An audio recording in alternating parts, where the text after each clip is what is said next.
కూర్చో కూర్చో మంజు, నేనిప్పుడే వస్తాను.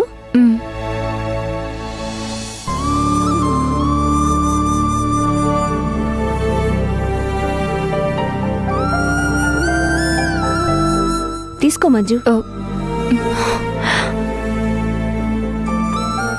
కాఫీ తాగు.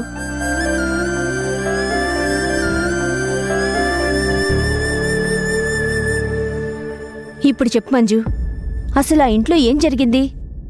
నిన్ను ఇంట్లో నుంచి బయటికి ఎవరు పంపించారు? నన్ను పుట్టింటికి తీసుకువెళ్ళడానికి మా అమ్మ వచ్చింది. అప్పటి వరకు అందరూ బాగున్నారు. ఎప్పుడైతే సూట్ కేసుతో ఇంటి బయటకొచ్చానో ఇక మళ్ళీ తిరిగి రావాల్సిన అవసరం లేదని చెప్పారు సంధ్య. అసలు నువ్వంటే ఆ ఇంట్లో ఎవరికిష్టం? ఎవరికి ఇష్టం లేదా? ఎవరికి ఇష్టం లేదు. అదేంటి మంజు, చివరికి సత్యకు కూడా ఇష్టం లేదా? ఈ ప్రపంచంలో నన్ను ద్వేషించే మనిషి ఎవరైనా ఉన్నారు అంటే అది సత్యానే. అవునా? ఎందుకు? ఎందుకంటే ఏం చెప్పమంటావు, ఆయనకిష్టం లేకుండా, ఆయన పర్మిషన్ లేకుండా తన జీవితంలోకి ఎంటర్ అయ్యాను. అందుకే నేనంటే ఆయనకి అసహ్యం. సబ్బాష్, నాకు కావాల్సింది కూడా ఇదే. సత్యకి మంజు అంటే ఇష్టం లేదంటే నా లైన్ క్లియర్ అయినట్టే. ఆ ఎమ్మెల్యే గారు చెప్పడం వల్లే నన్ను ఆ ఇంట్లో ఇన్ని రోజులు ఉండనిచ్చారు. లేదంటే అసలు పెళ్లి మండపంలోనే నన్ను వదిలేసి వెళ్ళేవారు.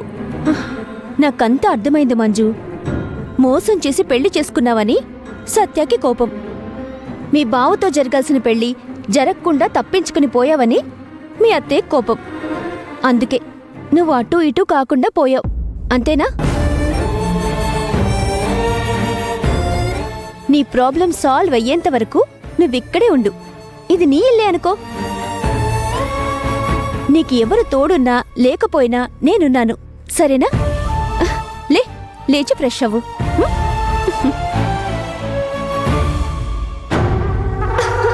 అమ్మయ్యా, నా లైన్ ఇంకా క్లియర్గానే ఉంది. ఇది చాలు. ఎస్.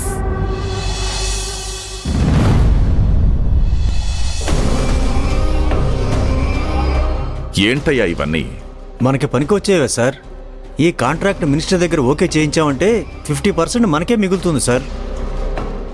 అందుకే మీ దాకా తీసుకొచ్చాను, ఒకసారి చూడండి సార్. అది సరే గాని ఆ కానిస్టేబుల్ మంజు పరిస్థితి ఏంటి? తనే నా సత్య బయటికి పంపించేశాడని తెలిసింది సార్. వాళ్ళకేమైనా పిచ్చా? దాన్ని ఎటు పోకుండా చూసుకోమని చెప్పాను కదా, అయినా ఎలా పంపిస్తారు? నువ్వు చెప్పలేదా? చెప్పాను సార్, కానీ ఆ సత్య వాళ్ళ అమ్మగారు ఆవిడ మెంటల్.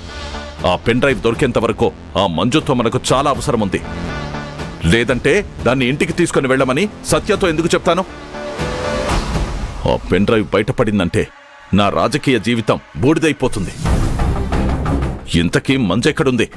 వాళ్ళ మేనత్ ఇంటికి వెళితే అక్కడ కూడా తనని రానివ్వలేదంట సార్. ముందు మంజెక్కడుందో తెలుసుకోకుండా ఈ చెత్తంతా తెచ్చి నా ముందు పెడతావా? అసలు నీకు బుద్ధుందా? అటు అత్తగారింట్లోనూ లేక ఇటు అమ్మ దగ్గరికి వెళ్లకుండా ఆ మంజు ఎటుపోయినట్టు. నా ప్రాణం ఆ పెన్ డ్రైవ్ లో ఉంది, అది ఆ మంజు చేతిలో ఉంది. ఇప్పుడు ఆ మంజు ఎక్కడుంది?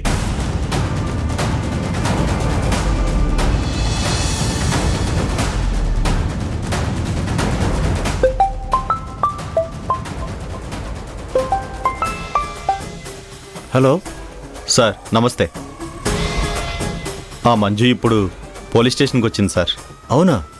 ఒక్క నిమిషం లైన్లో ఉండు. సార్, ఆ మంజు పోలీస్ స్టేషన్లో ఉందంట. మాధవ్ ఫోన్ చేశాడు. ఇలా ఇవ్వు. చెప్పు మాధవ్, అది అక్కడికెందుకు వచ్చింది?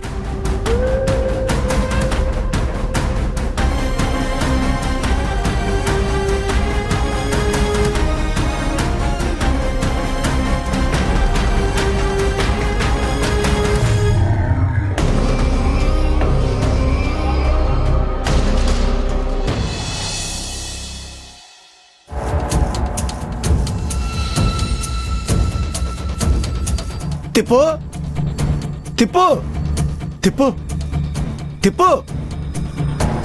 ఓ తిప్పు, నీ మొహం సార్ నా వైపు తిప్పు. కోపంగా చూడకు. ఆలోచన ఎందుకు దండగా?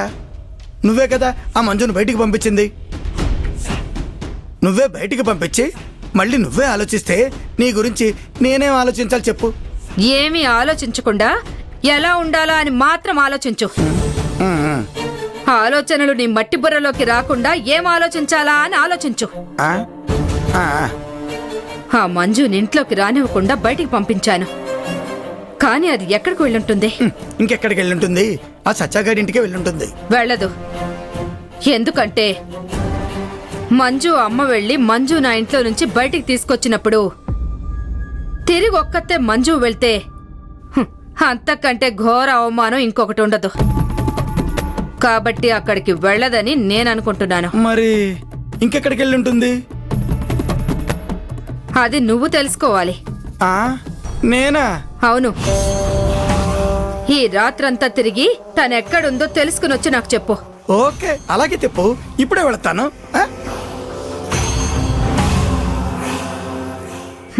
మంజు, నువ్వెక్కడున్నా నిన్ను కనిపెట్టడం పెద్ద కష్టమేమి కాదు. తెలుసుకుంటాను.